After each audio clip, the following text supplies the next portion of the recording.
Hello guys, नमस्कार, very good morning. स्वागत है, वेलकम है।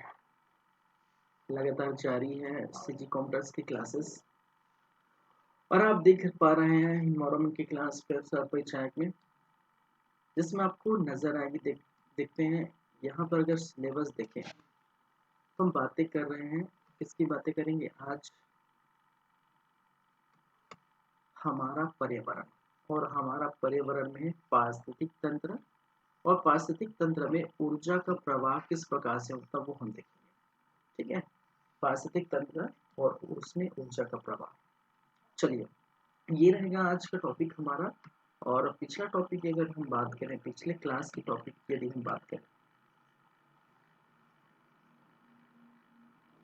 तो देखिए हमारा जो जैव विविधता था, ठीक है, वो पूरी तरह से क्या हो गया, समाप्त हो गया। चलिए, कल की क्लास में हमने क्या देखे, जैव विविधता।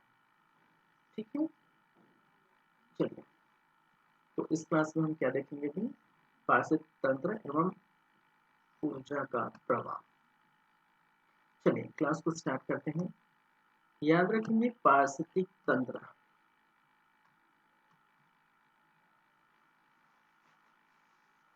या जिसे हम कहते हैं इकोसिस्टम। ठीक है,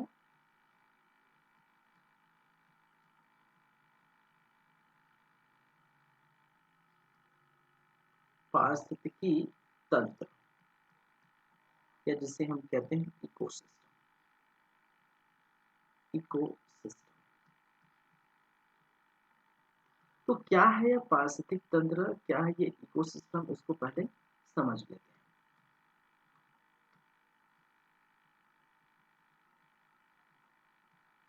चलिए, तो देखिए, ये जो पारिस्थितिक तंत्र है, ये दो तरह से इसको डिफाइन कर सकते हैं।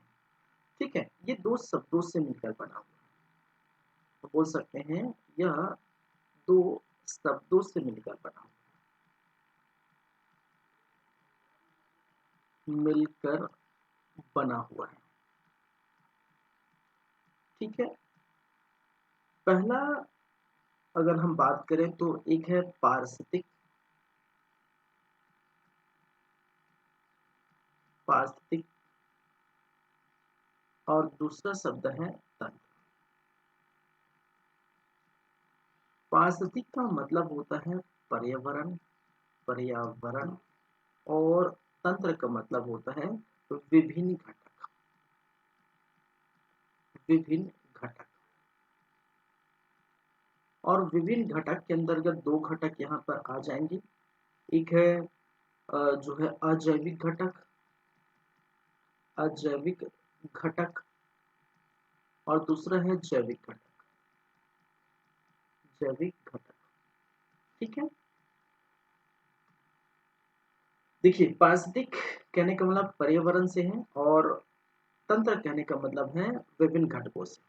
तो देखिए, पर्यावरण में विभिन्न घटकों का सामूहिक रूप क्या कहलाएगा, पारिस्थितिक तंत्र कहलाएगा। ठीक है, देखिए, जैविक घटक अजैविक घटक की बातें मैं आगे करूंगा।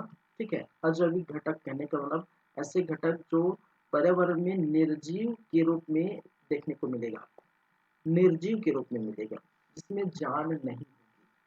जैसे हम बात करेंगे, जल है, ठीक है, आपके गैसेस हैं, कार्बन डाइऑक्साइड है, ऑक्सीजन गैस है, ठीक है, मृदा है, ये सारे अजैविक घटक के अंदर गए। सजीव, जिसमें जो जीवित है, जो सजीव है, या जो जीवित है, ठीक है, जैसे पेड़ पौधे हो गए, जैसे जीव जंतु हो गए, ये सभी जैविक घटकों के अंतर्गत आए। तो पर्यावरण में और उसके आसपास निवास करने वाले, रहने वाले जितने जीव जंतु हैं, वो सभी अगर अपने भोजन के लिए एक दूसरे पर आश्रित रह के जीवन यापन करते हैं, तो वो स्थिति हम क्या कहते हैं, पारिस्थितिक तंत्र कहते हैं। सिंपल सी बात है। ठीक है, चलिए, मैं थोड़ा परिभाषा लिख लेता हूँ। अगर परिभाषा की बात करें तो परिभाषा में लिख लेता हूँ, फिर आपको पूरा क्लियर होगा। याद रखेंगे, पारिस्थितिक तंत्र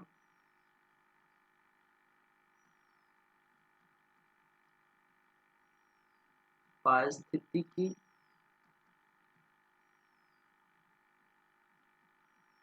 तंत्र वह व्यवस्था है, वह व्यवस्था है जिसमें जिसमें पादप एवं जीव जंतु, पादप एवं जीव जंतु अपने पर्यावरण से, पोषक श्रृंखला से, हम बात करेंगे आगे, पोषक श्रृंखला से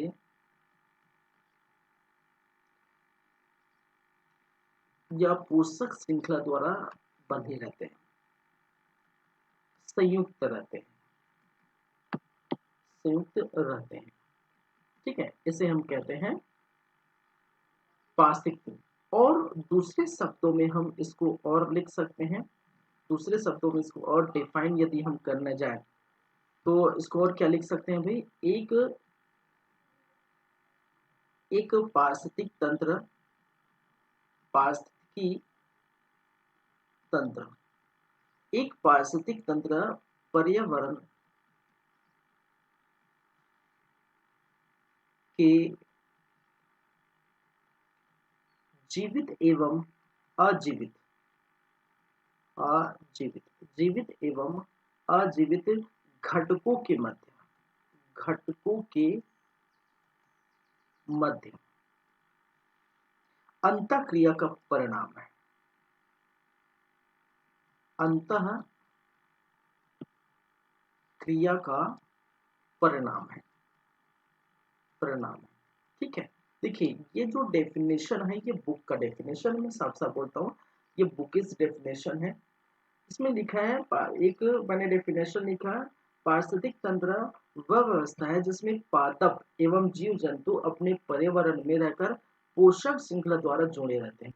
और दूसरा मैंने कहा, एक पारिस्थितिक तंत्र पर्यावरण के जीवित और अजीवित घटकों के बीच अंतःक्रिया का परिणाम है। दोनों सेम है, दोनों परिभाषा सेम है, ठीक है, याद रखेंगे। और इसको याद रखना इतना जरूरी भी नहीं है। देखिए आप इसको समझ गए, जैसे मैंने कहा ये पारिस्थितिक तंत्र दो शब्दों से मिलकर बना हुआ है, एक शब्द पारिस्थितिक और दूसरा तंत्र, ठीक है। पारिस्थितिक का मतलब पर्यावरण, तंत्र का मतलब विभिन्न घटक।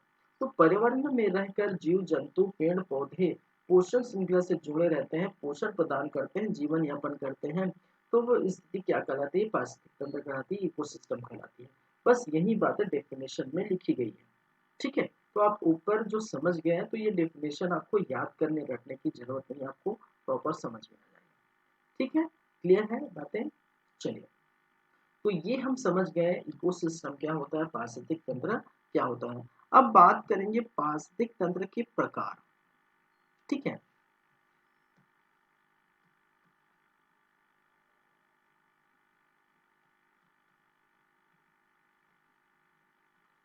पारिस्थितिकी तंत्र के प्रकार, या जिसे हम बोल सकते हैं types of ecosystem, types of ecosystem, पारिस्थितिक तंत्र के प्रकार, ठीक है। इसको हम दो प्रकार से लिख सकते हैं, दो प्रकार से, कहने का मतलब इसके दो प्रकार होते हैं।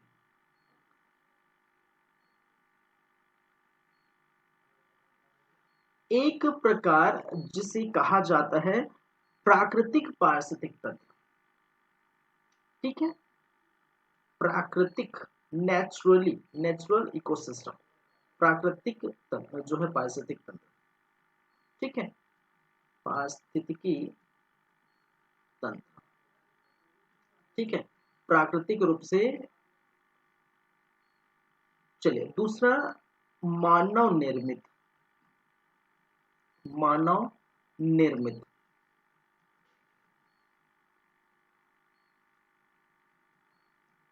पारिस्थितिकी तंत्र, ठीक है। तो ये दो प्रकार के हैं, एक है प्राकृतिक रूप से जो बनता है उसको हम प्राकृतिक पारिस्थितिक तंत्र, और जो मानव द्वारा बनाया जाता है, मनुष्य द्वारा बनाया जाता है, वो तंत्र क्या कहलाता है? मानव निर्मित कहलाता है। यदि हम बात करें प्राकृतिक पारिस्थितिक तंत्र की, तो प्राकृतिक रूप से तीन तरह के बनते हैं, तीन तरह से हो सकते हैं। एक जिसे हम कहते हैं स्थली, स्थली परितंत्र। दूसरा है जली परितंत्र, जली परितंत्र या पारिस्थितिक तंत्र। और थर्ड तीसरा है आकाशी। क्या बोलते हैं? आकाशी, आकाशी परितंत्र। ठीक है, तो प्राकृतिक रूप से तीन तरह से हो सकते हैं, तीन तरह से बनते हैं। ठीक है, एक है स्थली,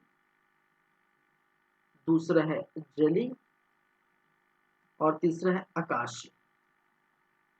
ठीक है, चलिए, अगर हम जली की बात करते हैं तो सिंपल सी बातें हैं, जो जल में निवास करने वाले हैं, जल में निवास करने वाले, निवास करने वाले जैविक एवं अजैविक घटक, जैविक एवं, सॉरी, स्थली की बात करें, स्थल में निवास करने वाले, हम स्थली की बात करें ना, स्थल में,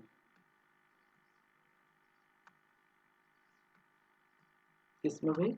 स्थल में, स्थल में निवास करने वाले जैविक एवं अजैविक घटक, अजैविक घटक इसके अंतर्गत आ जाएंगे।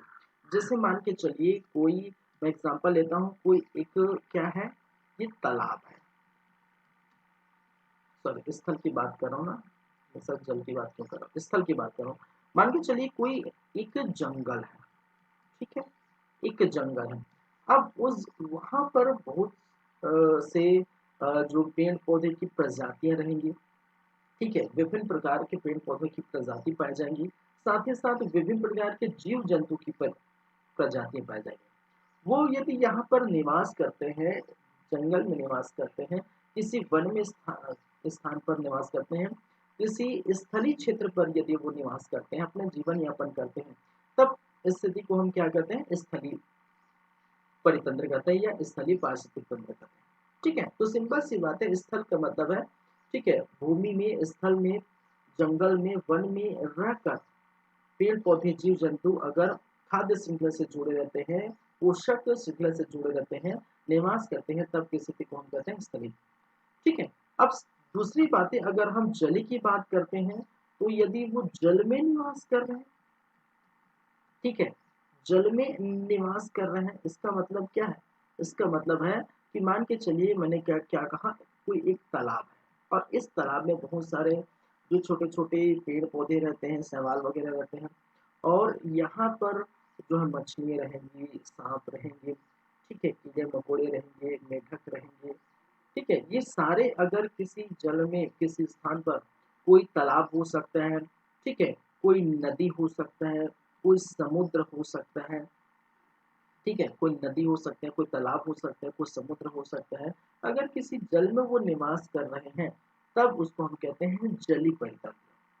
और तीसरा, यदि आकाशी की बात करें, कि आसमान में, आकाश में अगर वो निवास करें, जैसे जो है आपके चिड़िया वगैरह आकाश में रहते हैं, ठीक है, जैविक घटक अजैविक घटक भी इसमें शामिल होती हैं, जैसे कार्बन डाइऑक्साइड है, ऑक्सीजन गैस है, नाइट्रोजन गैस है, ये वायुमंडल में आपको देखने को मिलेगा। और साथ ही साथ यहाँ पर जीव जंतु भी क्या करते हैं? निवास करते हैं। तो आकाश में जितने भी जीव जंतु होंगे, जैसे खासकर पक्षियाँ आ जाते हैं, तो वहां पर अगर देखने को मिलता है, तो वो स्थिति क्या कहलाती है? आकाशीय। तो सिंपल सी बात है, जो नाम है उसी से स्पष्ट है। ठीक है, आकाशीय कहने का और आकाश में रहने वाले, ठीक है, जीव जंतु कहने का वाला जैविक और अजैविक घटक, जल में रहने वाले, तो जल में निवास करने वाले, जैसे नदी हो गया, तालाब हो गया, समुद्र हो गया, स्थल में रहने वाले, जंगल वन अगर कोई स्थल है वहां पर रहने वाले, ठीक है, ये हो गया। तो याद रखेंगे, ये तीनों आपको समझ में आएगा। एक और चीजें मानव निर्मित, जैसे मैंने बोला है, ठीक है। मानव निर्मित खासकर याद रखेंगे, मानव निर्मित किस में आ जाएगा, जो है कृषि, खासकर कृषि, कृषि। और यहाँ देखिए तालाब को भी यहाँ शामिल किया गया है, मैं तालाब यहाँ बता दिया लेकिन नदी समुद्र यहाँ पर आएगा, कृषि है, तालाब है, ठीक है। ये मानव निर्मित है, याद रखेंगे, मनुष्य द्वारा, मानव द्वारा बनाई गई परितंत्र, मानव निर्मित परितंत्र। जैसे कृषि में आप जाते हैं, कृषि फसल लगाएंगे तो वहाँ फसल भी होंगे और साथ ही साथ कीड़े मकोड़े होते हैं, ठीक है, होते कि नहीं भाई। तो कीड़े मकोड़े फसल एक रह कर क्या करते हैं, जीवन यापन यहाँ पर करते हैं, ठीक है। तो वो जो स्थिति है वो क्या कहते हैं, मानव निर्मित परितंत्र कहते हैं। तो पारिस्थितिक तंत्र के ये प्रकार आपको याद रख लेंगे, ठीक है, क्लियर है। चलिए अब चलते हैं घटक की तरफ। घटक, पारिस्थितिक तंत्र के घटक।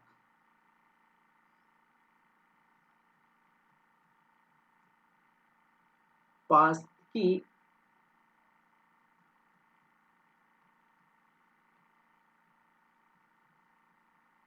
तंत्र के घटक।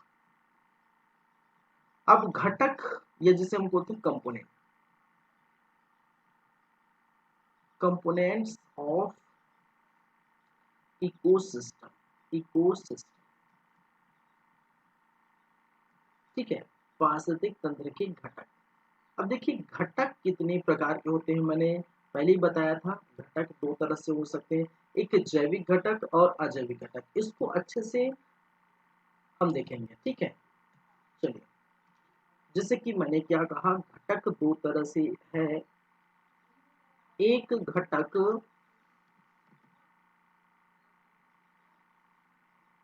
चलिए, एक घटक क्या कहलाता है भाई, एक घटक अजैविक घटक, ठीक है, अजैविक घटक इसको बोलते हैं, ठीक है। ये जैसे हम कहते हैं इंग्लिश में अबायोटिक, क्या कहा जाता है, अबायोटिक कंपोनेंट,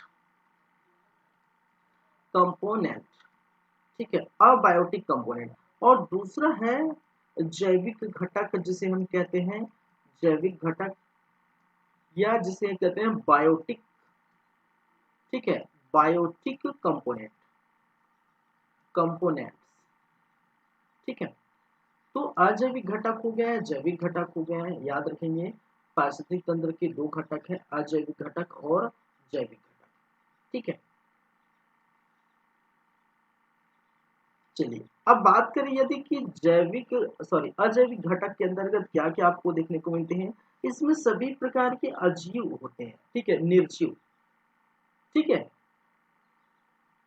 इसमें निर्जीव सम्मिलित होते हैं,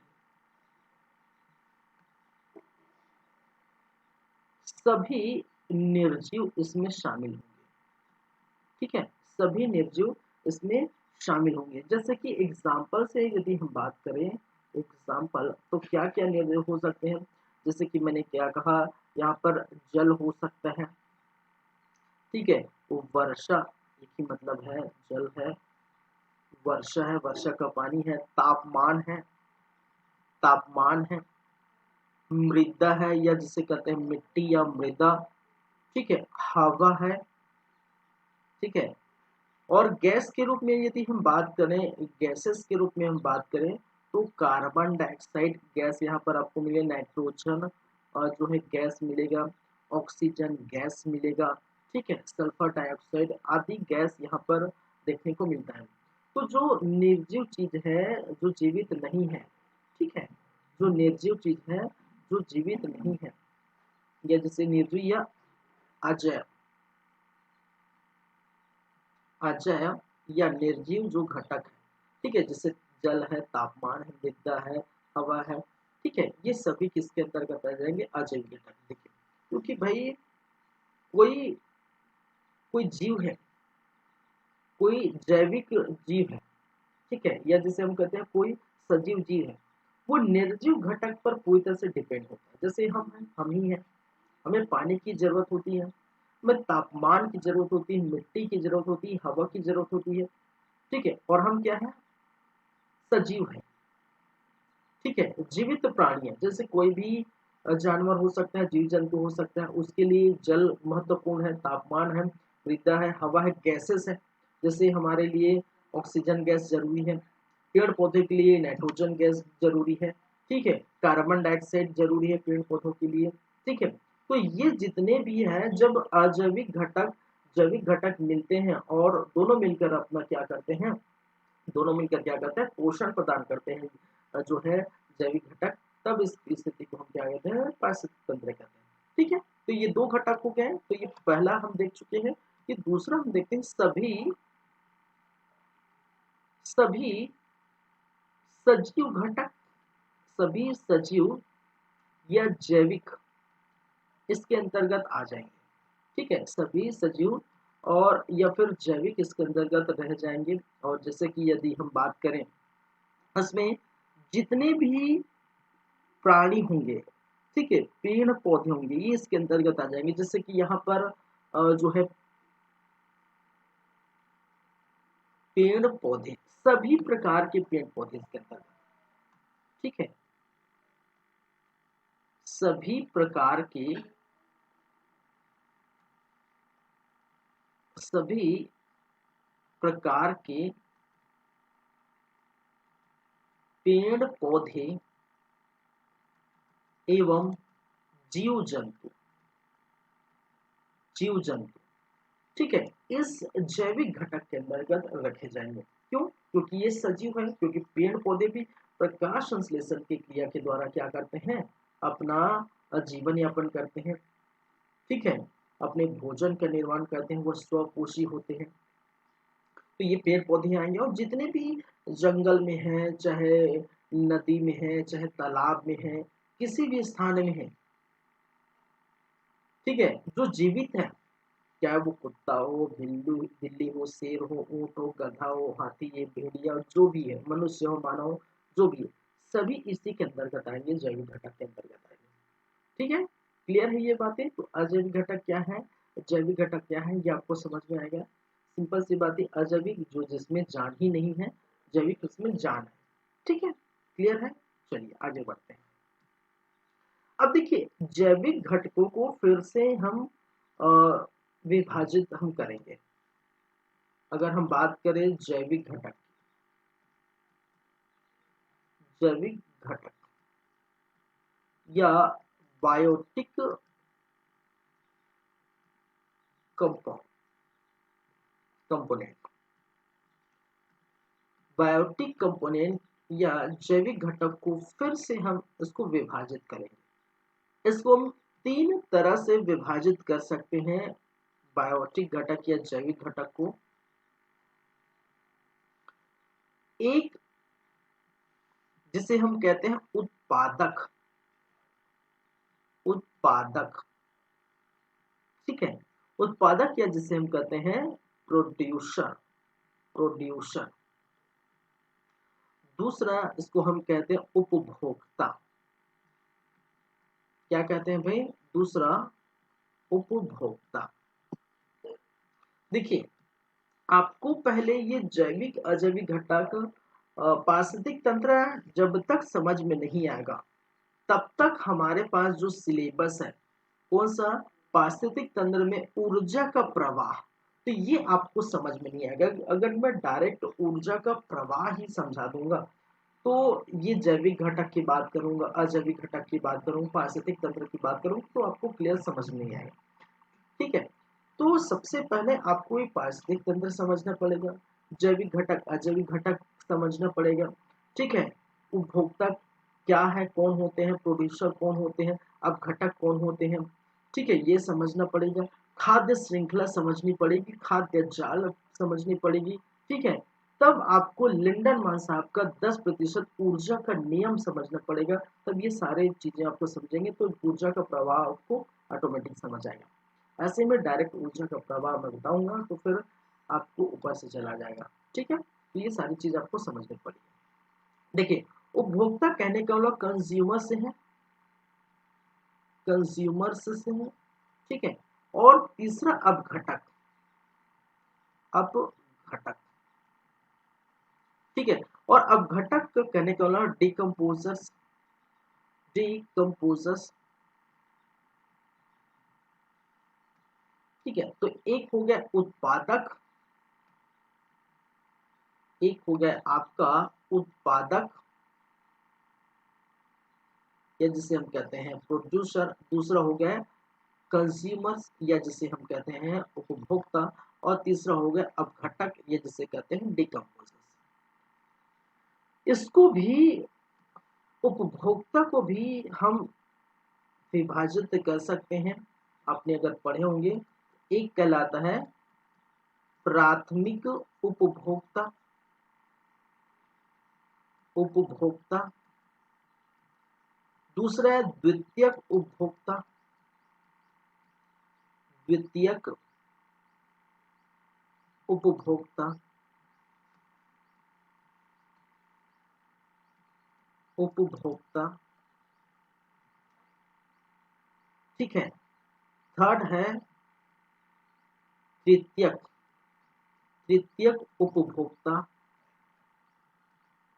ठीक है। अगर खाद्य श्रृंखला अत्यधिक हो, खाद्य जाल अधिक हो, तो चतुर्थ भी आ जाएगा, चतुर्थ भी आ जाएगा। लेकिन हम चतुर्थ तक नहीं देखेंगे, अभी हम देखेंगे सिर्फ तीन, ठीक है। याद रखेंगे जो प्राथमिक उपभोक्ता होंगे, ठीक है,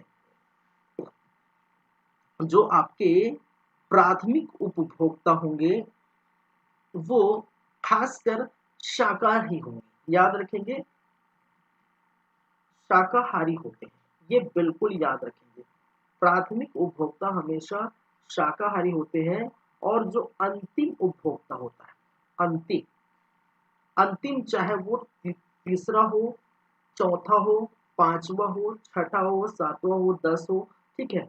ये जो उपभोक्ता अगर जितने भी होंगे, खासकर हम 3-4 देखते हैं, क्यों देखते हैं ये भी आपको समझ में आएगा। कभी भी खाद्य श्रृंखला या खाद्य जाल लंबी नहीं होनी चाहिए, ठीक है। खाद्य चैन जो है, खाद्य फूड चैन या खाद्य श्रृंखला जिसको हम कहते हैं, वो लंबी कभी नहीं होनी चाहिए। 3 या 3 से ज्यादा हो तो बहुत ज्यादा होगा तो 4 होनी चाहिए, ठीक है। क्यों होनी चाहिए बाद में हम देखेंगे, ठीक है। तो अंतिम उपभोक्ता जो भी होगा वो हमेशा क्या होगा, शाकाहारी होगा, सर्वाहारी होगा, ठीक है, खासकर सॉरी मांसाहारी होगा, मांसाहारी होगा। अंतिम उपभोक्ता खासकर क्या होगा, मांसाहारी होगा। ये बातें हम करेंगे, ठीक है। लेकिन अभी आप अजैविक सॉरी जैविक घटक की इन बातों पर आप याद रखें, एक एक करके हम देखेंगे। उत्पादक कौन होते हैं, ठीक है, उपभोक्ता कौन होते हैं, प्राथमिक द्वितीय तृतीय उपभोक्ता कौन होते हैं, और अपघटक कौन होते हैं, ये सारी बातें हम करेंगे, ठीक है। क्लियर है? चलिए, तो पहले ये चीजें आपको याद रखनी है। जो 3-4 पेज अभी जस्ट मैंने लिखवाया है, बताया है, पढ़ाया है, ये सारी बातें आपको याद रखनी है, ठीक है। नेक्स्ट हम चलेंगे, इसके बाद हम देखेंगे उत्पादक कौन होते हैं, ठीक है। सबसे पहले हम देखेंगे उत्पादक, ठीक है। उसके लिए 2 मिनट का ब्रेक मैं चाहूंगा, 2 मिनट के ब्रेक के बाद वापस आता हूँ, फिर कंटिन्यू करेंगे, ठीक है। चलिए।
चलिए कंटिन्यू करते हैं ब्रेक के बाद।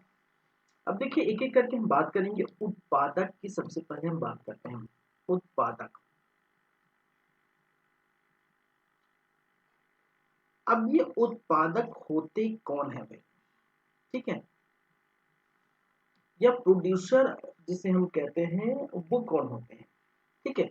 उत्पादक का मतलब, प्रोड्यूसर का मतलब जो प्रोड्यूस करे, जो उत्पादन करे, ठीक है। तो जितने भी पेड़ पौधे होंगे, ठीक है, उत्पादक जो प्रकाश संश्लेषण की क्रिया से, प्रकाश संश्लेषण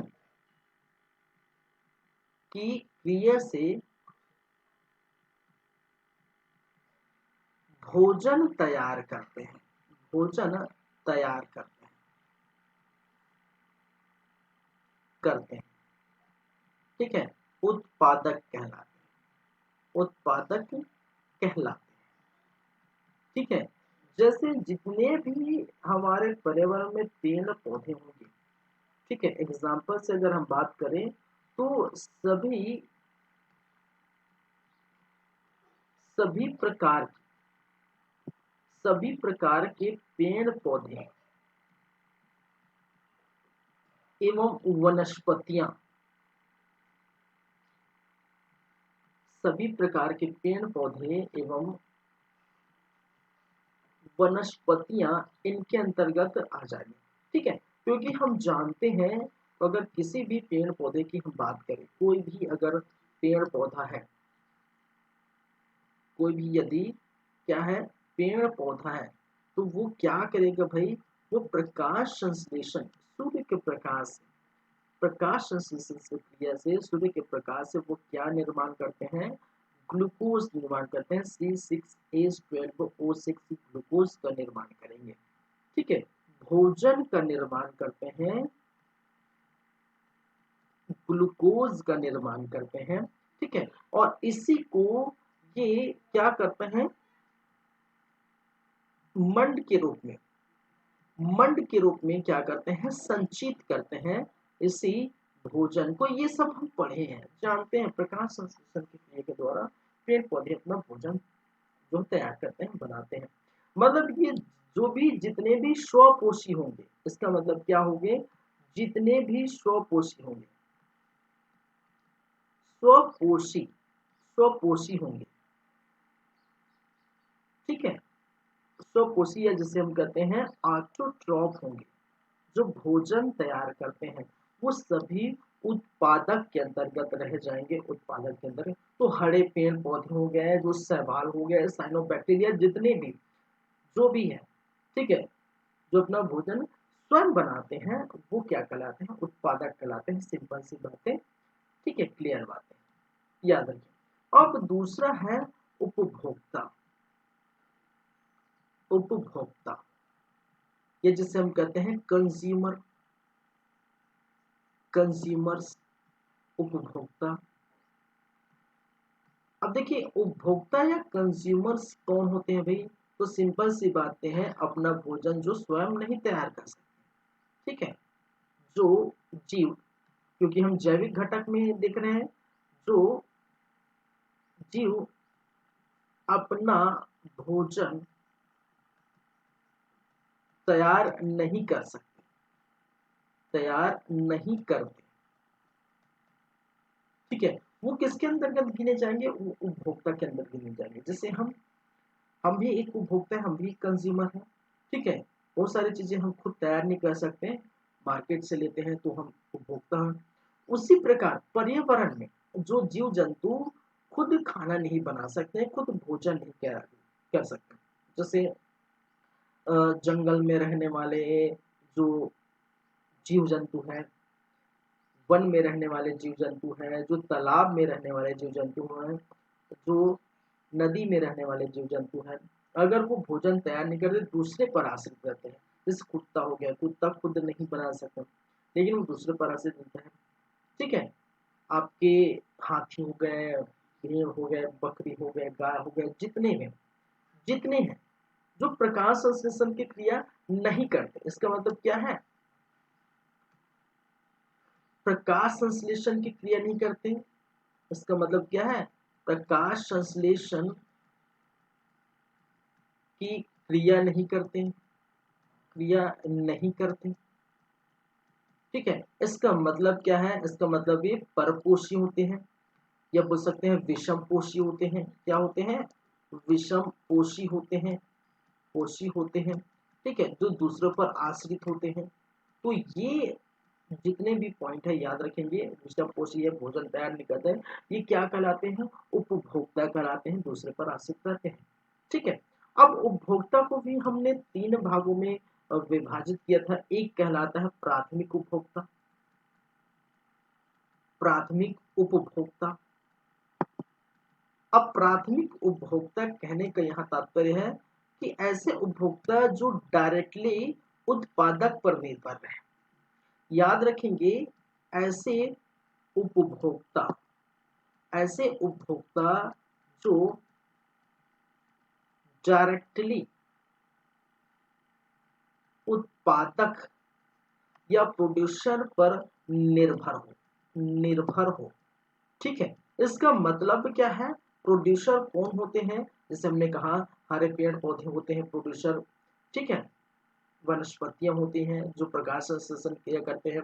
ठीक है, तो वो डायरेक्टली इस पर निर्भर होते हैं। इसका मतलब क्या है, प्राथमिक उपभोक्ता जैसे कि मैंने कहा शाकाहारी होते हैं, हमेशा क्या होंगे, क्या होंगे, शाकाहारी होंगे।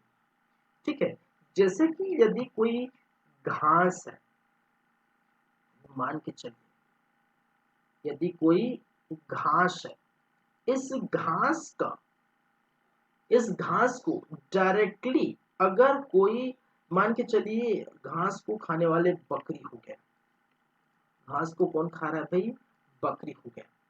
तो ये जो है, ये जो घास है वो उपभोग, ये क्या है, उत्पादक है, उत्पादक है। और जो बकरी है ये क्या है, प्राथमिक उपभोक्ता है। क्या है, प्राथमिक उपभोक्ता है। ठीक है, मैंने क्या कहा कि जो डायरेक्टली, डायरेक्टली किस पर निर्भर करते हैं, उत्पादक पर निर्भर करते हैं, प्रोड्यूसर पर निर्भर करते हैं। तो घास क्या है, उत्पादक है, प्रोड्यूसर है, और बकरी क्या है, उपभोक्ता है, और जिसको हमें प्राथमिक उपभोक्ता, प्राथमिक उपभोक्ता हम इसलिए कहे हैं, याद रखें हमेशा प्राथमिक उपभोक्ता शाकाहारी होते हैं। मैं पहले ही बता चुका हूँ, मैं पहले ही बता चुका हूँ कि जो प्राथमिक उपभोक्ता होते हैं हमेशा शाकाहारी होंगे, और तृतीयक मांसाहारी होंगे, ये होंगे, ये सर्वाहारी वगैरह होंगे। ठीक है, याद रखेंगे। तो यही बात मैंने क्या कहा कि जो घास को बकरी खा रही है, इसका मतलब बकरी प्राथमिक उपभोक्ता हो गए, शाकाहारी हो गया, और उत्पादक कौन हो गए, घास हो गया। तो ये याद रखेंगे, डेफिनेशन याद करने की भी जरूरत रहेगी। तो प्राथमिक उपभोक्ता ऐसे उपभोक्ता जो डायरेक्टली उत्पादक पर निर्भर होते हैं। ठीक है, अगर हम बात करें दूसरे और तीसरे नंबर पर, द्वितीयक,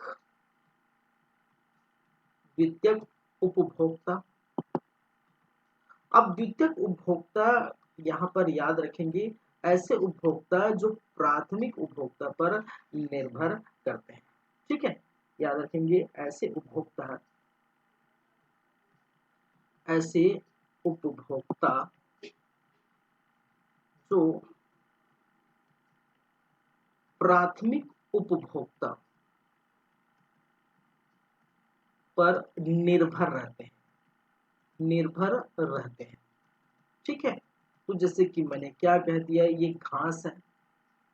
ठीक है, ये क्या है, घास है। घास को मान के चलिए बकरी खा गया, बकरी, और बकरी को खा लिया गया किसके द्वारा, ठीक है, मान के चलिए शेर द्वारा खा लिया। ठीक है, तो जो घास है भाई साहब, वो जो है वो तो उत्पादक हो गया, ये बकरी प्राथमिक उपभोक्ता हो गया क्योंकि डायरेक्टली घास से जुड़ा हुआ है, शाकाहारी है। ठीक है, तो ये घास है, प्राथमिक उपभोक्ता हो गया। और जो शेर है वो द्वितीयक उपभोक्ता, खासकर शेर, देखिए शेर खासकर अंतिम उपभोक्ता होता है क्योंकि इनको कोई खाया नहीं जा रहा। ठीक है, तो कुछ और एग्जांपल लिख सकते हैं, जैसे यहाँ पर हम ऐसे लिख सकते हैं। ठीक है, कि घास है, घास को खाने वाले, अगर मान के चलिए टिड्डा खा दिया। ठीक है, क्या खा दिया, टिड्डा खा लिया, ठीक है। टिड्डा को मेढक खा लिया, मेढक और मेढक को सांप खा लिया, इस प्रकार से, ठीक है। और सांप को मोर खा लिया, ये इस प्रकार से चलता है। सांप खा लिया, सांप को मोर खा लिया, ठीक है। इस प्रकार से आप देखेंगे तो ये क्या कहलाएगा, ये हम कह देंगे प्राथमिक उपभोक्ता, ये द्वितीयक उपभोक्ता, उपभोक्ता, ये क्या कहलाएंगे, ये तृतीयक उपभोक्ता कहलाएंगे, तृतीयक उपभोक्ता, ये कहलाएंगे, ये चतुर्थ उपभोक्ता कहलाएंगे, चतुर्थ उपभोक्ता। हालांकि मैं थर्ड ही बताया, ठीक है, सिंपल सी बातें। तो ये जैसे अब तृतीयक उपभोक्ता की हम यदि हम बातें करें, तृतीयक उपभोक्ता,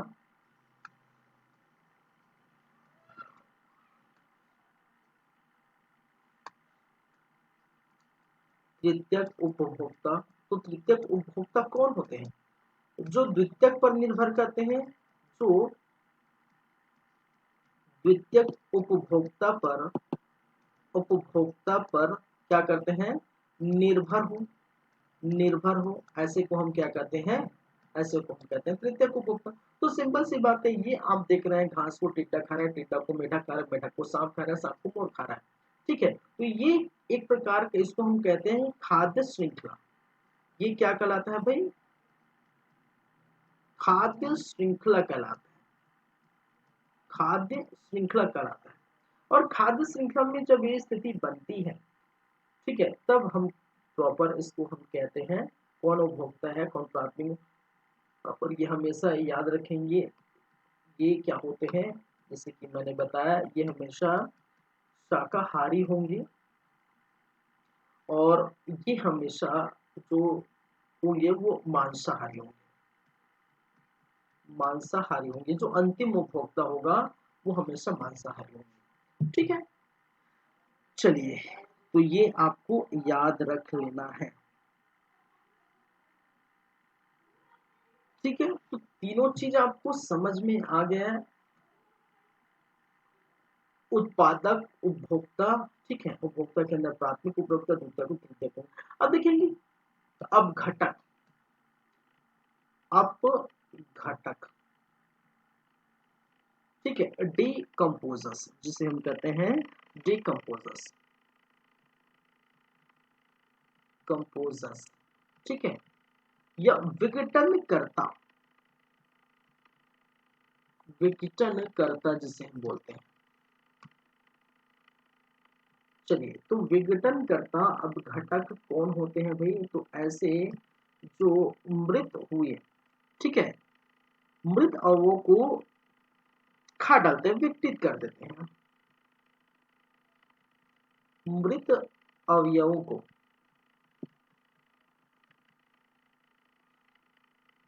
खाकर अपघटित कर देते हैं, अपघटित कर देते हैं, ठीक है। तो जैसे कि एग्जाम्पल से अगर हम बात करें, तो जो बैक्टीरिया वगैरह है, बैक्टीरिया, ठीक है, जितने भी बैक्टीरिया हैं, जीवाणु, फंगाई है, कवक है, ठीक है, आपकी बैक्टीरिया है, फफूंद वगैरह है, फफूंद वगैरह है, जितने भी इस प्रकार से जो सड़े मड़े जो है, जैसे आपने देखे होंगे, कोई रास्ते में आपने देखे होंगे कि कोई जानवर जानवर खत्म हो जाता है, कोई जानवर मर जाता है, तो वहां पर छोटे छोटे कीड़े मकोड़े आपको देखने को मिल जाएगा। ये जो छोटे मोटे कीड़े मकोड़े हैं, वो अपघटित कर देता है किसको, ये जो जीवी जो मर चुके हैं उसको खा के उठने से। देखिए, एक चीज होती है, एक चीज होती है आपका विषम पोषी के अंदर आप पढ़े होंगे, एक होता है, आप इसको एक बार थोड़ा और अच्छे से अगर मैं बताऊं, एक चीज होती है विषम पोषी के अंदर अगर पढ़े होंगे, तो विषम पोषी के अंतर्गत एक होता है परपोषी आता है, ठीक है, परपोषी आता है, एक होता है परजीवी आता है, मृतक जीव आता है, सजीवी आता है, सजीवी आता है, और एक अंदर मृतोपजीवी होता है, मृतोपजीवी।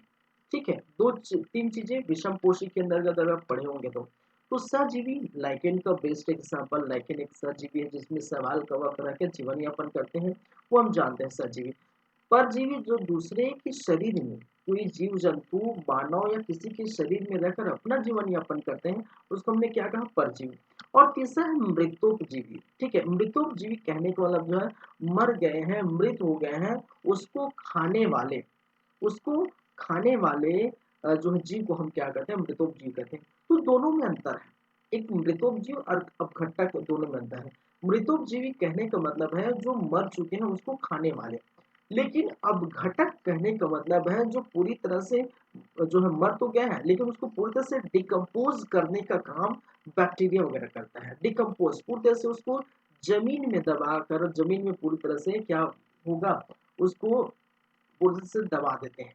ठीक है, जमीन के अंदर पूरी तरह से दबा देते हैं, जमीन के अंदर खत्म कर देते हैं। लेकिन मृतोपजीवी ऐसा नहीं करते। सिर्फ जैसे कि मान के चलिए अगर हम कुत्ते की बात करें, मर गए हैं, कोई अगर जानवर मर जाता है तो कुत्ता उसको नोच के खा डालता है, कोई बाज होगा, वो चील होगा, वो नोच के खा डालते हैं। ठीक है, तो ये काम मृतोपजीवी के अंदर है। लेकिन पूरी तरह से इसको डिकम्पोज कर देना, पूरी तरह से मिट्टी में मिला देने वाला काम कौन करता है, अपघटक करता है। ठीक है, बैक्टीरिया हो गए, फफूंद हो गए, फंगाई हो गए, ये सारे करते हैं। तो याद रखेंगे दोनों में अंतर है, मृतोपजीवी और अपघटक तो दोनों में बहुत अंतर है, याद रखेंगे। ठीक है, चलिए, तो ये चीज आपको समझ में आई। तो पूरी तरह से जमीन में मिला देंगे। अब देखिए जमीन में जैसे मिलाएंगे वो पोषक तत्व बन जाएगा जमीन के लिए। ठीक है, क्या होता है आप देखे होंगे, ठीक है, कोई जीव जंतु खत्म हो जाता है आसपास तो वो स्थान जो है, जो पोषक तत्व प्राप्त कर लेते हैं, वो स्थान पर पोषक तत्व बन जाता है, फिर वहां से फिर पेड़ पौधे उगने लगते हैं। फिर वहां से क्या है, पोषक तत्व मिल गया तो वहां पेड़ पौधे के लिए पोषक तत्व हो गया, और फिर वो क्या उगने लगते हैं। ठीक है, पेड़ पौधे वहां से उगने लगते हैं। ठीक है, चलिए,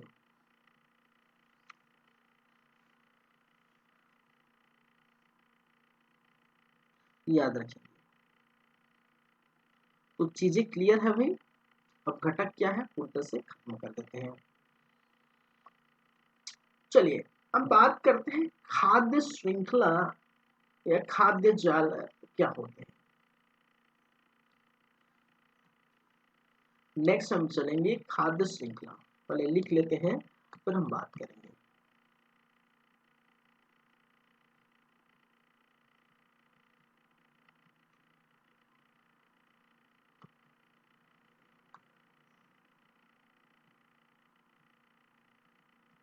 खाद्य श्रृंखला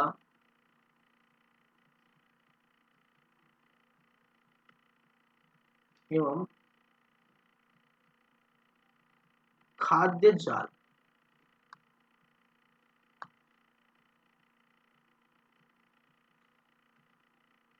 चलिए, खाद्य श्रृंखला एवं खाद्य जाल की बात यदि करेंगे तो हम पहले यदि हम पूरा लिख लेते हैं, क्या है, ऐसे जीव,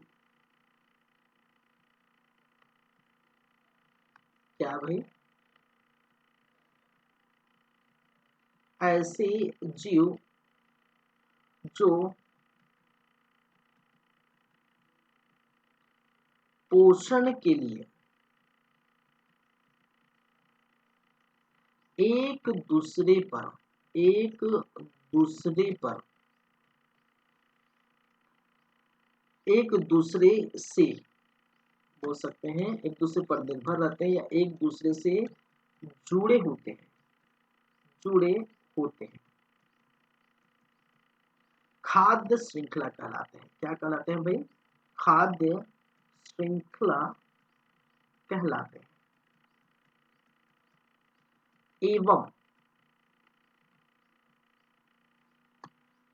एवं खाद्य श्रृंखलाओं का समूह, खाद्य श्रृंखलाओं का समूह, खाद्य श्रृंखलाओं का समूह खाद्य जाल कहलाता है। क्या कहलाता है भाई, खाद्य जाल कहलाता है, कहलाता है। ठीक है, खाद्य श्रृंखलाओं का समूह क्या कहलाता है, खाद्य जाल कहलाता है। ठीक है, और ऐसे जीव जो पोषण के लिए एक दूसरे से जुड़े रहते हैं खाद्य श्रृंखला कहलाता है, ऐसे में क्या है, खाद्य जाल कहलाता है।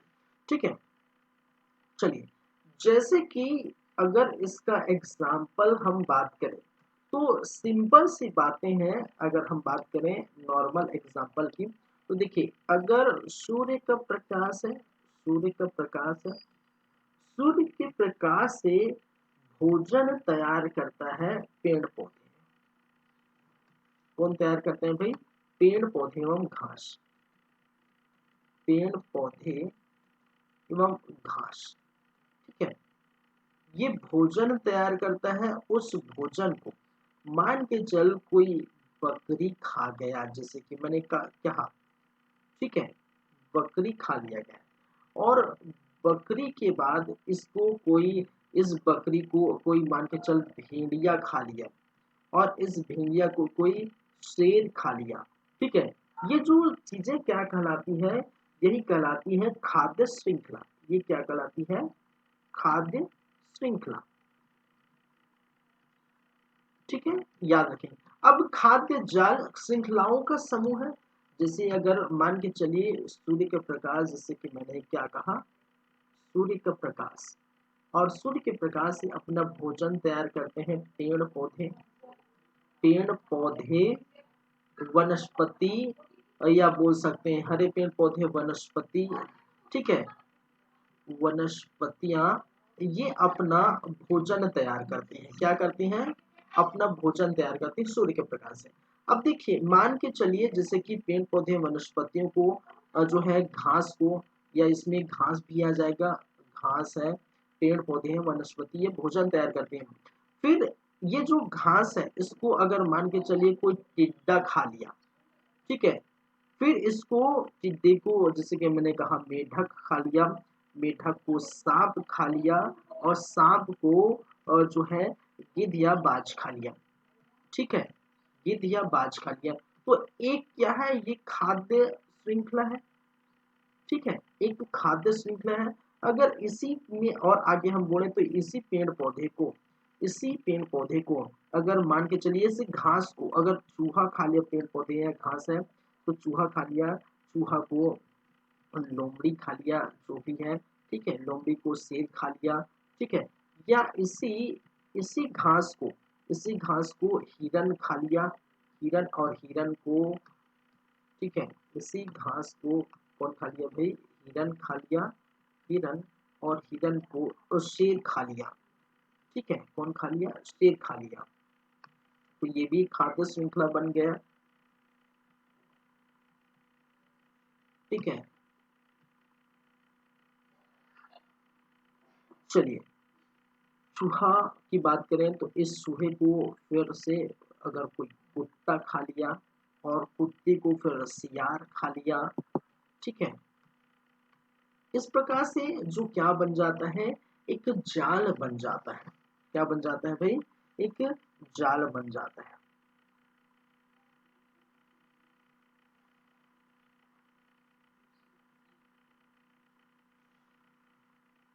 चलिए, एक क्या बन जाता है?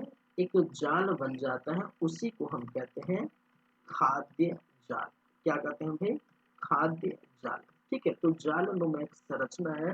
पूरे खाद्य श्रृंखला को हम जोड़ देंगे, पूरी खाद्य श्रृंखला को हम इस प्रकार जोड़ देंगे, वो क्या कहलाता है? खाद्य जाल कहलाता है। ठीक है, तो याद रखिए। क्लियर है? अब बढ़ते हैं आगे। क्लियर है यहाँ तक बातें?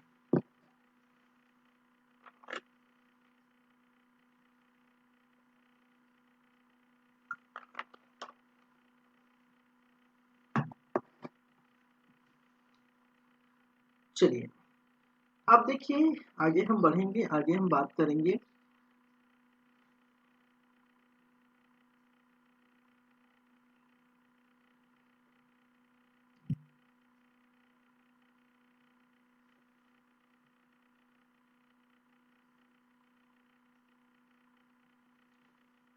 एक चीजें, चलिए, अब देखते हैं। जैसे कि हमने कहा लिंडनमान साहब का, लिंडनमान का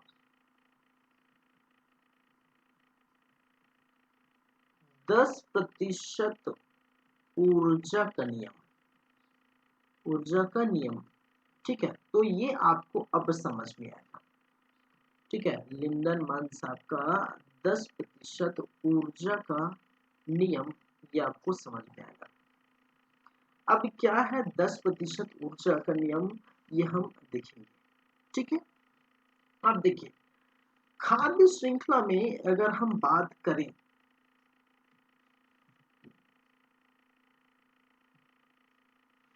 10% ऊर्जा का नियम की बात करेंगे तो देखिए सूर्य का प्रकाश है, सूर्य, अब सूर्य की प्रकाश है और उससे क्या तैयार होता है भाई, भोजन तैयार करते हैं पेड़ पौधे, ये हम जानते हैं,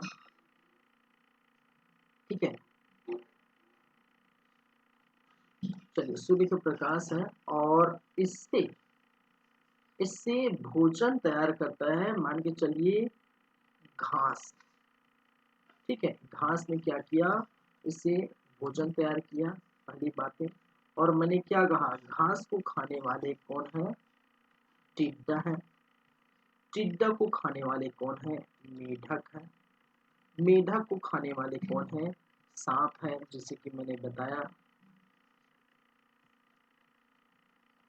सांप को खाने वाले जो है गिद्ध या मोर है। ये इस प्रकार से आप देखने को मिलेगा, ठीक है। तो घास, टिड्डा, मेढक, सांप, मोर, ठीक है। ये देखिए ये हो गए आपके उपभोक्ता, सॉरी उत्पादक,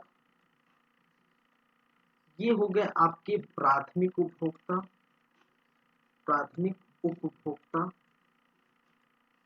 जो खासकर क्या होते हैं, हमेशा शाकाहारी होते हैं, ये जैसे कि मैंने कहा है। ये हो जाते हैं आपके द्वितीयक उपभोक्ता, द्वितीयक उपभोक्ता, ठीक है। ये हो जाते हैं आपका तृतीयक उपभोक्ता, ये हो जाते हैं चतुर्थ उपभोक्ता, चतुर्थ उपभोक्ता, उपभोक्ता, ठीक है। चलिए मान के चलिए लिंडनमान, इसको मैं अभी हटा देता हूँ, मान के चलिए लिंडनमान साहब का क्या कहना है भाई, देखिए उनका क्या कहना है कि देखिए सूर्य के प्रकाश से ये अपना भोजन तैयार करते हैं घास, ठीक है। लेकिन देखिए घास के पास फॉर द एग्जांपल अगर हम मान लेते हैं घास के पास कितने हैं, अगर घास के पास 1000, घास के पास 1000 किलो कैलोरी की अगर ऊर्जा है, ठीक है। 1000 किलो कैलोरी की अगर क्या है ऊर्जा है, ठीक है, किसके पास, घास के पास। तो घास से टिड्डा को कितना प्राप्त होगा, ये लिंडनमान साहब का 10% नियम, तो उसको प्राप्त होगा सिर्फ और सिर्फ 10%। कितना प्राप्त होगा भाई, सिर्फ और सिर्फ इस 1000 किलो कैलोरी का 10%। इसका मतलब क्या हो गया, इसको 1000 किलो का कैलोरी का 10% अगर हम निकाल देंगे तो कितना मिलता है भाई, कितना आएगा, 100 किलो कैलोरी आएगा, ठीक है। कितने आएगा, 100 किलो कैलोरी आएगा। और 100 किलो कैलोरी का भी अगर प्राथमिक उपभोक्ता है, प्राथमिक उपभोक्ता से द्वितीयक उपभोक्ता, जैसे कि हमने जो है परिभाषा में हमने कहा था, उत्पादक कहने का मतलब है, प्रोड्यूसर कहने का मतलब है जो उत्पादन करे, तो घास तो उत्पादन कर रहा है, तो उनके पास 1000 किलो कैलोरी है। अब 1000 किलो कैलोरी का 10 ही प्रतिशत प्राथमिक उपभोक्ता को जाता है, 10%, यानी कि 1000 किलो कैलोरी का 100 किलो कैलोरी यहाँ पर जो टिड्डा को जाएगा। और प्राथमिक उपभोक्ता पर पूरी तरह से निर्भर होता है द्वितीयक उपभोक्ता, ठीक है। मेढक, क्योंकि मेढक कोई शाकाहारी नहीं है, शाकाहारी है इसका मतलब वो पूरी तरह से उत्पादक पर निर्भर, ये याद रखिए, चाहे वो गाय हो, चाहे बकरी हो, ठीक है, चाहे कोई भी हो, ठीक है, चाहे गाय बकरी जो है हिरन हो या खरगोश है, ये जितने भी शाकाहारी है वो डायरेक्टली प्राथमिक उपभोक्ता सॉरी जो उत्पादक पर निर्भर करता है, लेकिन मेढक है ही नहीं, तो ये द्वितीयक उपभोक्ता हमेशा प्राथमिक उपभोक्ता पर निर्भर करेगा, शाकाहारी जीव जंतु पर निर्भर करेगा। तो टिड्डा से मेढक को मिलने वाला जो है ऊर्जा है ये भी यहाँ से 10% ही मिलेगा। मतलब इनके पास जो होगा वो 100 किलो कैलोरी का कितना होगा, 10 किलो कैलोरी होंगे। ठीक है, कितने होंगे भाई, 10 किलो कैलोरी यहाँ पर होंगे। और फिर से वही कंटिन्यू होगा, इसका भी यहाँ पर 10% मिलेगा। ठीक है, इसको भी कितना मिलेगा, 10% मिलेगा। तो 10, ठीक है, 1000 किलो करीब, फिर 100 किलो करीब, 10 किलो कैलोरी। ठीक है, फिर यहाँ पर इसको मिलेगा 1 किलो कैलोरी मिलेगा। ठीक है, इस प्रकार से।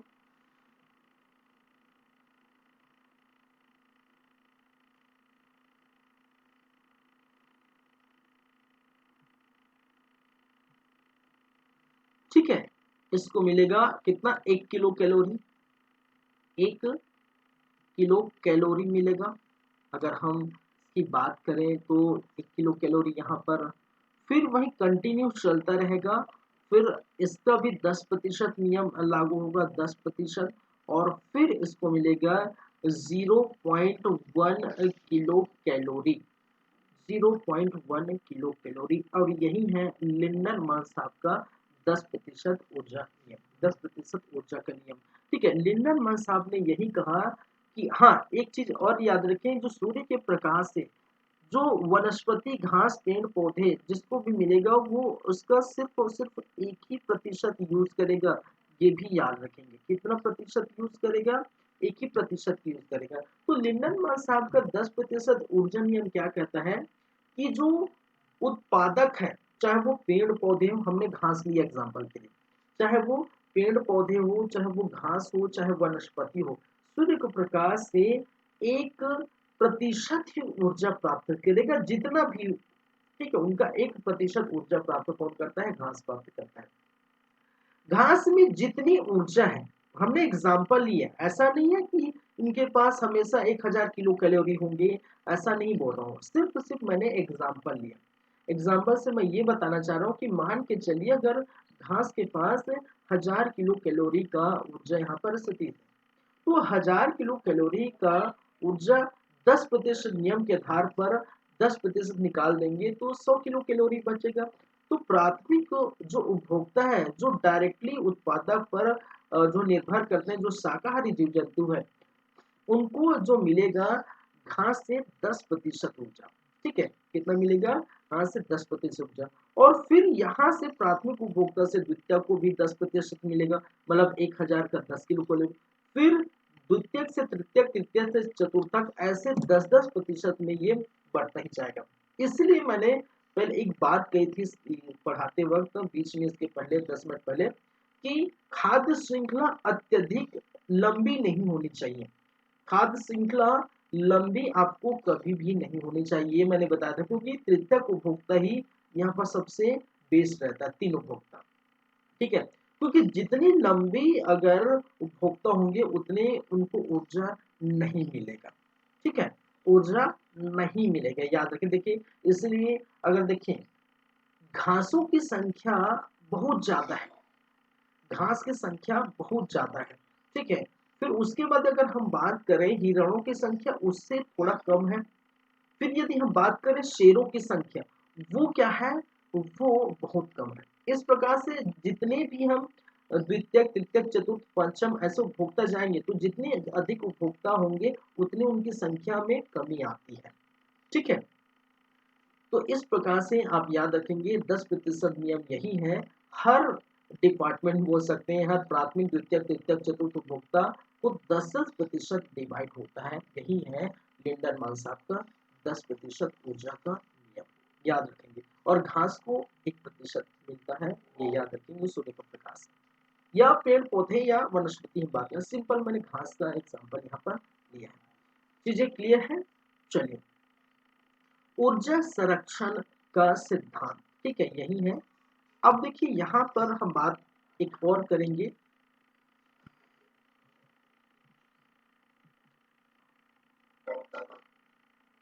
हाँ देखिए, इससे कुछ तथ्य निकला है। ये लिंडनमान साहब ने क्या निकाला है, अगर हम बोलते हैं लिंडनमान साहब का, लिंडनमान के 10% ऊर्जा नियम का तथ्य क्या क्या मिलते हैं। ठीक है, इन्होंने 10% ऊर्जा नियम जो दिए हैं उसके क्या क्या तथ्य निकलते हैं। ठीक है, चलिए, तो पहली बात ये है कि याद रखेंगे, जो शाकाहारी है, शाकाहारी की तुलना में, शाकाहारी की तुलना में मांसाहारी को, मांसाहारी तुलना में मांसाहारी जीव को कम ऊर्जा मिलती है। कितनी मिलती है भाई? कम ऊर्जा मिलती है। ठीक है, ये उन्होंने एक तथ्य निकाला, ये है कम ऊर्जा मिलती है। तो शाकाहारी की तुलना में जो मांसाहारी जीव है उसको ऊर्जा कितनी मिलती है? कम मिलती है, क्योंकि शाकाहारी डायरेक्टली उत्पादक पर जुड़े रहते हैं, डायरेक्टली उत्पादक पर निर्भर करते हैं, तो उससे 10% मिल जाएगा। तो ये जो मांसाहारी है, जो अंतिम में और आते हैं, तो उनको तो पूरी तरह से खत्म है, पूरी तरह से मिलेगा ही, ठीक है, ना के बराबर। तो ये भी बात याद रखें। दूसरा इन्होंने तथ्य निकाला कि खाद्य जो श्रृंखला होती है वो कभी भी लंबी और बड़ी नहीं होनी चाहिए। खाद्य श्रृंखला बड़ी एवं लंबी नहीं होनी चाहिए, नहीं होनी चाहिए। ठीक है, कभी भी जो खाद्य श्रृंखला है वो लंबी और बड़ी नहीं होनी चाहिए। क्यों भी, क्यों नहीं होनी चाहिए? क्योंकि हम देख चुके हैं जितनी बड़ी या जितनी लंबी होगी उतना ऊर्जा उनको प्राप्त नहीं होगा। देख रहे हैं मोर को कितना मिल रहा है? 0.1 किलो कैलोरी। ठीक है, लेकिन टिड्डा को 100 किलो कैलोरी मिल रहा है। ठीक है, तो ये जितनी लंबी हो जाएगा, अब देखिए 0.1 का फिर 10% निकालेंगे, किस कोई आ गया फिर उसका 10% निकालेंगे। ठीक है, तो इस प्रकार से अगर हम देखेंगे तो लिंडनमान साहब ने यही बताया कि खाद्य श्रृंखला बड़ी और लंबी होनी नहीं चाहिए, और जो भी शाकाहारी है वो अत्यधिक ऊर्जा प्राप्त करते हैं एज कम्पेयर टू मांसाहारी। ठीक है, तो मांसाहारी जीव को कम ऊर्जा मिलती है। ये लिंडनमान साहब के 10% नियम का क्या है? तथ्य प्राप्त इन्होंने किया है। चलिए,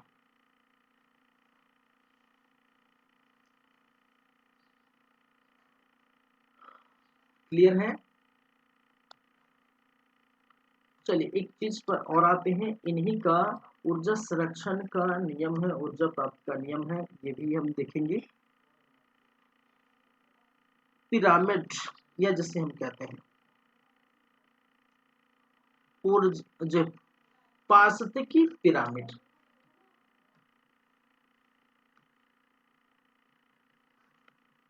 पारिस्थितिकी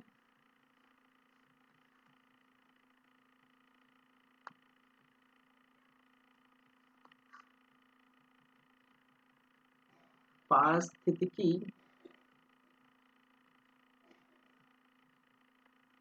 पिरामिड,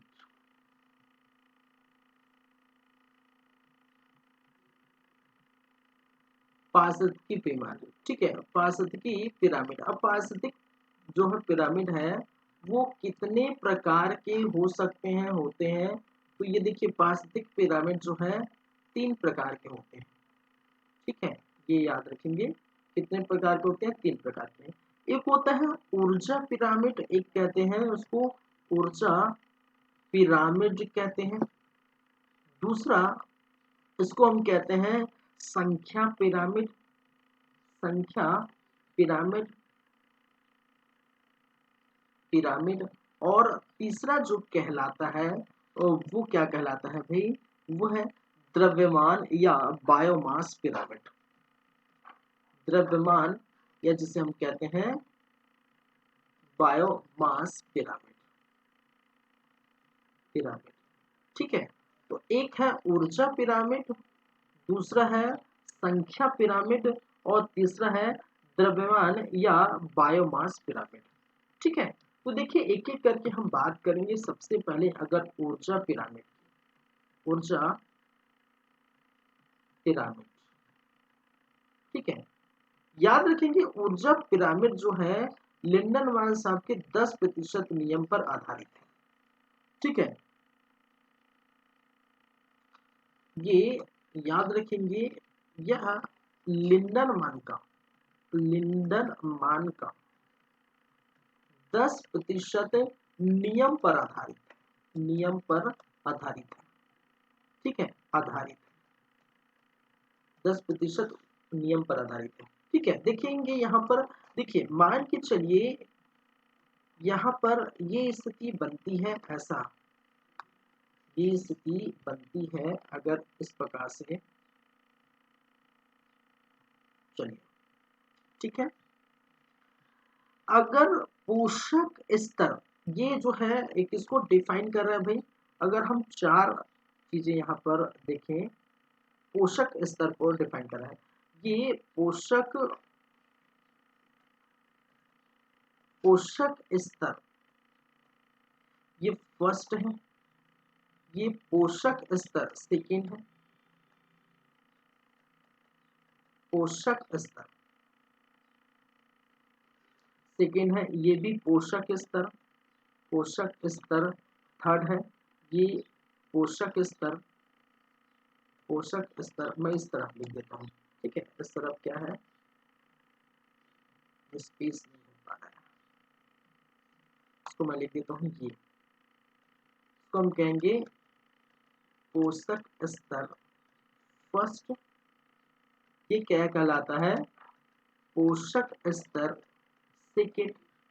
ये कहलाता है पोषक स्तर थर्ड, और ये कहलाता है पोषक स्तर फोर्थ। ठीक है, तो इसी को हम यदि हम बात करें इस प्रकार से, ये पोषक स्तर हमेशा फर्स्ट में उत्पादक रहेंगे। ठीक है, फिर यहाँ पर प्राथमिक उपभोक्ता, ठीक है, यहाँ पर सेकेंडरी उपभोक्ता रहेंगे, यहाँ पर थर्ड उपभोक्ता रहेंगे, इस प्रकार से। ठीक है, तो जो चीज लिंडनमान साहब की बातें हम कर रहे हैं उसी का 10% नियम यहाँ पर यूज हो रहा है। तो देखिए ये सूर्य के प्रकाश से जो घास है, सूर्य के प्रकाश से जो उत्पादक होगा वो हरे पेड़ पौधे में। तो देखिए यहाँ पर इनको तो 1% से मिलेगा, यहाँ पर इनको कितने मिलेगा भाई, 1% मिलेगा। ठीक है, फिर यहाँ से अगर प्राथमिक उपभोक्ता से जाएंगे तो ये 10% मिलेगा, फिर ये 10% ही मिलेगा, फिर यहाँ से भी 10% मिलेगा, अगर यहाँ पर भी कोई होगा तो यहाँ पर भी 10% मिलेगा। ठीक है, तो देखिए यहाँ पर पोषक स्तर फर्स्ट को अधिक ऊर्जा मिल रहा है, अधिक ऊर्जा यहाँ मिल रहा है, फिर वहीं पर कम ऊर्जा किसको मिल रहा है, ये पोषक स्तर 4, कोई भी हो सकता है, कोई भी जीव जंतु कोई भी हो सकता है। ठीक है, तो ये आप देखेंगे इस प्रकार से पिरामिड बनती है, ये जो पिरामिड हम देख रहे हैं इस प्रकार से ये बनती है। तो हमेशा उत्पादकों की संख्या अधिक होगी। ठीक है, जो उत्पादक है या जो हम बोल सकते हैं पेड़ पौधे, देखिए इस ऊर्जा पिरामिड का क्या क्या अगर हम बातें करें तो ऊर्जा पिरामिड में सबसे नीचे स्तर पर उत्पादक होता है। हमेशा उत्पादकों की संख्या अत्यधिक होनी चाहिए, खाद्य श्रृंखला अगर बेस्ड होना चाहिए, या हम बोल सकते हैं यदि पारिस्थितिक तंत्र संतुलित होगा, किस स्थिति में संतुलित होगा हमारा पर्यावरण, हमारा पारिस्थितिक तंत्र किस स्थिति में संतुलित होगा, जब ये स्थिति आपको देखने को मिलेगी, उत्पादक की संख्या अत्यधिक होगी और उत्पादक से 10% ही प्राथमिक उपभोक्ता को मिलेगी। प्राथमिक उपभोक्ता की संख्या द्वितीयक से अधिक होगी और उनको भी प्राथमिक से द्वितीयक को 10% मिलेगा। इस प्रकार से कंटिन्यू होगा, तो प्राथमिक की संख्या ज्यादा, फिर उसके बाद द्वितीयक की कम, फिर कम, इस प्रकार से अगर रहेगा, इस प्रकार से अगर पिरामिड बनेगी, पिरामिड सीधा बनता है। ठीक है, ऊर्जा पिरामिड कैसे बनता है, सीधा बनता है, तो इस प्रकार से रहेगी तो हमारा पर्यावरण संतुलन रहेगा। ठीक है। अगर हम एग्जाम्पल लेते हैं, मान के चलिए अगर प्राथमिक उपभोक्ता बकरी है और उत्पादक, ठीक है, एक एग्जाम्पल यदि हम लेंगे, अगर प्राथमिक उपभोक्ता समझने के लिए, अगर प्राथमिक उपभोक्ता उपभोक्ता ठीक है, या उत्पादक की बात कर लेते हैं। अगर उत्पादक उत्पादक या जिसे हम कहते हैं उत्पादक की संख्या कम हो, एक स्थिति हम बात कर लेते हैं, और उपभोक्ता अगर प्राथमिक उपभोक्ता या मान के चलिए प्राथमिक उपभोक्ता बकरी है, इसकी संख्या अधिक हो, ठीक है, इसकी संख्या यदि अधिक हो तो ऐसी स्थिति आएगी कि पेड़ पौधे कम है, घास फूस कम है, वनस्पति कम है और बकरी की ज्यादा जनसंख्या है। तो भाई जितने भी बकरी है, गाय है, शाकाहारी सभी पेड़ पौधे को तुरंत नष्ट कर जाएंगे, खा जाएंगे। मतलब मान के चलिए किचन, अगर आप मतलब किचन में खाना कम बना है, 5 लोग का खाना अगर किचन में बना है, ठीक है, 5 लोग का खाना किचन में बना है और वहीं 10 लोग हैं, तो टूट पड़ेंगे खाने के लिए, क्योंकि बचेंगे नहीं किसी के लिए। वैसी स्थिति यहाँ पर भी है। अगर उत्पादक की संख्या कम होती है और उपभोक्ता की संख्या अत्यधिक होती है तो भाई वो टूट पड़ेंगे पूरी तरह से, कुछ दिनों में ही वनस्पति पेड़ पौधे खत्म हो जाएंगे। अब यदि उल्टा है, अगर उत्पादक की संख्या अत्यधिक होगा, क्योंकि घास पेड़ पौधे की जनसंख्या बहुत अत्यधिक है, बकरी कितना भी खाए खत्म नहीं होगा। हाँ, ठीक है, अगर मान के चलिए घर में मेंबर 5 है, 20 लोग का खाना बना है, कितना भी खाए, एक दिन में कितना खाएंगे, ठीक, खत्म ही नहीं होगा। बस वैसी स्थिति यहाँ पर भी है। इसीलिए हमेशा याद रखें उपभोक्ता की संख्या अत्यधिक होती है, ठीक। इसलिए जो आप देख रहे हैं पिरामिड इस प्रकार से जो जो बड़ा घेरा में बना है, ये बड़ा घेरा है, इसका मतलब क्या है, इसकी जनसंख्या अत्यधिक है। उससे छोटा घेरा बने इसकी जनसंख्या कम है, इससे कम है, सबसे कम ये है। इसलिए इस प्रकार से पिरामिड बनाया जाता है, इसलिए इसको ऊर्जा पिरामिड बोलते हैं, ठीक है। और ऊर्जा पिरामिड हमेशा क्या बनती है, सीधी होती है, ठीक है। जैसे अगर हम बात कर लें शेरों की जनसंख्या क्यों कम है, बाघ शेर की जनसंख्या हम जानते हैं बहुत कम है, क्यों कम है, बकरी भेड़ या हिरणों की संख्या से बहुत कम है, क्यों, क्योंकि वो अंतिम उपभोक्ता हो गया। अगर मान के चलिए एक ऐसे स्थिति पर शेरों की जनसंख्या बहुत ज्यादा बढ़ जाएगी, बहुत ज्यादा, ठीक है, डबल हो जाएगा बकरी और जो है हिरणों से जनसंख्या, तो शेर क्या है, सभी बकरी जितने भी जो है आपके हिरण है सभी को खा जाएंगे। जितने भी अगर हिरणों की संख्या क्या हो जाएगी, कम हो जाएगी और शेरों की संख्या अत्यधिक हो जाएगी, तो शेर सभी हिरण को खा जाएंगे। उसके बाद खाने के पास रहेंगे नहीं शेर के पास, तो वो क्या करेगा, फिर दर दर भटकेगा, वो भी खत्म हो जाएगा, ये भी खत्म हो जाएगा। फिर जब हिरन ही नहीं रहेगा तो घास को कौन खाएगा, ठीक है। तो ये जो चेन रिएक्शन टोटल नहीं बन पाएगा। तो इसीलिए कहा जाता है पारिस्थितिक तंत्र संतुलन होने के लिए हमेशा इस प्रकार से पिरामिड बनना चाहिए, ऊर्जा पिरामिड, ठीक है। उत्पादक की संख्या अत्यधिक, फिर उससे कम प्राथमिक उपभोक्ता, फिर उससे कम द्वितीयक उपभोक्ता, फिर उससे कम तृतीयक उपभोक्ता, और हर में 10% नियम लागू होगा और हर पोषक के स्तर को इस प्रकार से देखने को मिलेगा। तो लिंडनमान साहब का 10% नियम यही करता है जो ऊर्जा पिरामिड, ठीक है, क्लियर है बातें। चलिए